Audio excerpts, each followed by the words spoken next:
आ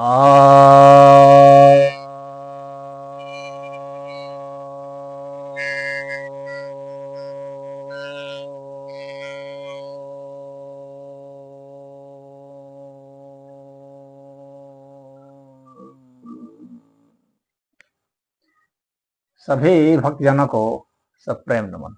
भक्तों, आज आपके समक्ष आपकी जिज्ञासा का समाधान लेकर आया हूँ। एक जिज्ञासा आई है कि रावण को मिटाने के लिए ईश्वर को अवतार लेना पड़ा, तो रावण की महिमा हुई या ईश्वर की? अतः अवतारवाद सही नहीं है। ईश्वर काया में नहीं आ सकता, उसकी मांसपेशी नहीं हो सकती।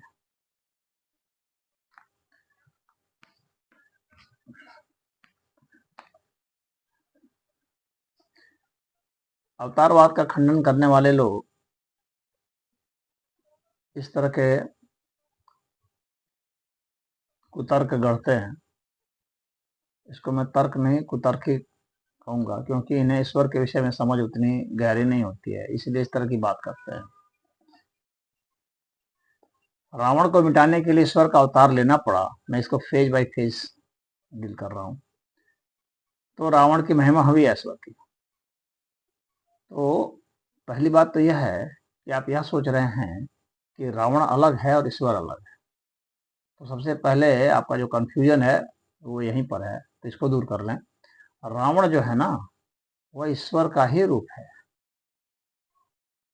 ईश्वर के सिवाय तो कुछ है ही नहीं, तो और कोई कैसा रूप हो सकता है? एक ईश्वर के सिवाय कुछ नहीं है। वासुदेव सर्वमिति स महात्मा सुदुर्लभ। सिर्फ वासुदेव हैं, इस बात को जानने वाला वह महात्मा दुर्लभ होता है। ये गीता में भगवान कृष्ण ने कहा कि सब कुछ वासुदेव ही है। उपनिषदों में कहा गया है, एको हि रुद्रो न द्वितीयाय तस्थुः इमान रोगान ईशत ईशनति। रुद्र एक ही है, इसके सिवाय कुछ नहीं है। तो यहाँ पर सिवाय कुछ नहीं है। रावण भी ईश्वर का ही स्वरूप है, ईश्वर का ही अंश है, और ईश्वर का अंश होने के कारण ही ईश्वर और रावण में कोई अंतर नहीं है। रावण रजो और तमोगुण का मिश्रण का परिचायक है, और कुछ नहीं। और ये गुण जो हैं, ये सारे गुण जो है ईश्वर के ही तहत हैं, ईश्वर के बाहर कोई नहीं। तो इसलिए रावण को मिटाने के लिए ईश्वर को अवतार लेना पड़ा। तो रावण की महिमा हुई है ईश्वर की, तो महिमा तो सदैव ईश्वर की है, क्योंकि ईश्वर के सिवा कुछ है नहीं। अब उनको मिटाने के लिए ईश्वर को इसलिए आना पड़ा क्योंकि उसके मिटने की, रावण को मारने की एक अलग शर्त थी, और उस शर्त को पूरा करना था। रावण को मारने के लिए तो भाई मनुष्य का अवतार लेना है, क्योंकि उसे मनुष्य ही मार सकता है। तो जब यह वरदान है तो ईश्वर को तो अवतार लेना पड़ेगा ना। निराकार ईश्वर आप कैसे मार पाएंगे? जो सिर्फ सोचेगा कि ईश्वर निराकार हो सकता है, वो कैसे मारेगा? क्योंकि वह तो वरदान है कि वह निराकार से मरेगा ही नहीं, वह तो साकार से ही मरेगा, और साकार में भी सिर्फ मनुष्य से मरेगा। तो मनुष्य बन करके ईश्वर को आना ही पड़ेगा। और जो ईश्वर अवतार नहीं ले सकता, वो ईश्वर पूर्ण कैसे होगा भाई? क्योंकि वहां नहीं शब्द लग गया, ये नहीं कर सकता। तो जहां नहीं कर सकता वह तो कमी दर्शा रहा है, तो ईश्वर में कमी हो जाएगी। फिर ईश्वर अवतार नहीं ले सकता, वो जन्म नहीं ले सकता, वो चल नहीं सकता, फिर नहीं सकता, बात नहीं कर सकता, तो उसमें तो कमी ही कमी हो जाएगी। ईश्वर को पूर्ण कहा गया है, उपनिषदों ने पूर्ण कहा है। ओम पूर्णम मिदः पूर्णम मिदम पूर्णात पूर्णम उच्चयते। वो पूर्ण है, उससे पूर्ण निकलता है, जो बच जाता है वो भी पूर्ण होता है। तो ईश्वर जो है वह पूर्ण है। तो पूर्ण है तो उसको आप नहीं नहीं नहीं कर सकते। निराकार सिर्फ कहेंगे तो वह पूर्ण नहीं होगा, वह साकार नहीं होगा। तो उसके सर्वशक्तिमान होने की जो बात है वह गलत हो जाएगी। सर्वशक्तिमान तभी है जब वह अवतार भी दे सकता है, जब वह मनुष्य भेष में भी आ सकता है। अगर कोई भक्त यह प्रार्थना करे कि मुझे ईश्वर से मिलना है साकार रूप में, तो वो फिर कैसे निराकार भगवान उसकी इच्छा पूरी कर पाएंगे। तो भक्त जिस कामना से आराधना करता है, ईश्वर उसकी उस कामना को पूरा करते हैं। तो ईश्वर जो है साकार भी हो सकता है। कितने लोग यह वरदान मांगते हैं कि ईश्वर हमारे यहाँ अवतार ग्रहण करे, हमारे बेटी के रूप में, बेटा के रूप में, फिर कैसे होगा। तो ईश्वर में लिंग भेद नहीं होता, लिंग से परे है। और लिंग भेद नहीं होता का मतलब यह नहीं होता है कि वह जो है इसी लिंग में नहीं आ सकता। सब लिंग वाला होकर के परे है। परे का मतलब वो सब लिंग वाला होते हुए उससे ऊपर है। द्वे वा ब्रह्मणो रूपे मूर्तम चैव अमूर्तम। ब्रह्म के, ईश्वर के दो रूप हैं, मूर्त और अमूर्त। तो यह भी उपनिषद में कहा गया है। तो इसलिए यह नहीं कह सकते कि ईश्वर जो है वो मूर्त नहीं हो सकता।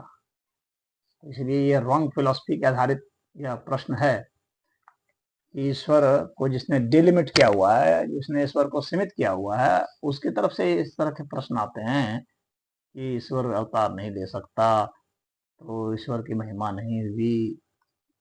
ईश्वर अवतार भी ले सकता है बंधु। वेदांत और उपनिषद को अच्छा से अध्ययन करेंगे तो पता चलेगा। ईश्वर काया में नहीं आ सकता। इसके बाद दूसरा हिस्सा है, ईश्वर काया में नहीं आ सकता। उसकी मांसपेशी नहीं हो सकती। क्यों नहीं हो सकती? वो काया में क्यों नहीं आ सकता? उसमें अधूरापन नहीं होता है, वो पूर्ण होता है। वो काया में आ सकता है, साकार में आ सकता है, रूप ग्रहण कर सकता है, उसकी मांसपेशी भी हो सकती है।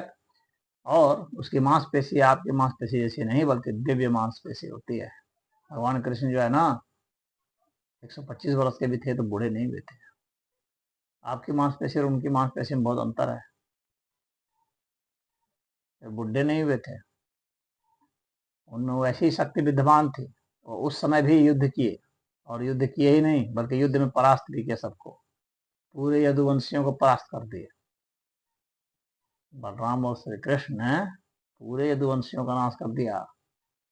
तो यह नहीं आप कह सकते कि उनकी मांसपेशी नहीं होती है या कमजोर हो जाती है उम्र के साथ। नहीं, उम्र के साथ कमजोर नहीं होती है, वो उतनी मजबूत बनी रहती है, उतनी प्रखर बनी रहती है। तो उनकी मांसपेशी हो सकती है और सबसे मजबूत मांसपेशी हो सकती है। और इसके बाद भी उनका शरीर जो है दिव्य शरीर होता है, उनकी इंद्रियां दिव्य होती हैं। सामान्य मनुष्य जो है सिर्फ आंखों से देख सकता है, भगवान जो है कान से भी देख सकते हैं, मुंह से भी देख सकते हैं, अपने किसी भी अंग से वे कोई भी कार्य कर सकते हैं। उनकी हर मांसपेशी, उनकी हर त्वचा, चाहे उनकी हर कोशिका, वो किसी भी रूप में विकसित हो सकती है। और सभी अंगों में विकसित हो सकती है। यानी ये उनके कार्य की, कार्य क्षमता की कोई सीमा नहीं होती। इसलिए भगवान कृष्ण को कोई हरा नहीं पाया।